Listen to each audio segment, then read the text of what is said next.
Magandang umaga po. Ang ating pong pag-aaralan ngayon ay adding dissimilar by mixed number. Example po is 5 and 1/3 plus 2 and 1/5. Okay. So ito po example po ng mixed number by mixed number. First, kukunin po natin yung LCD ng 3 and 5. Ang LCD po ng 3 and 5 is 15 plus 15. Okay.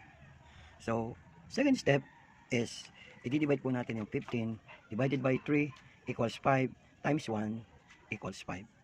Okay. Next, second number tayo. So, yung pong 15 divided by natin sa 5 equals 3 times 1 equals 3. So, if you add po 5 plus 3 equals 8 over 15. Then, add the whole number 5 plus 2 equal 7. So, the answer is 7 and 8 over 15. Okay.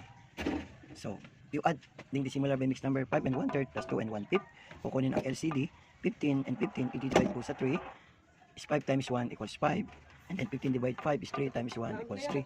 And then, copy the whole number 5 and 2. Then, add po natin ang whole number 5 plus 2 equals 7. 5 plus 3 equals 8. And copy 15. The final answer is 7 over 15.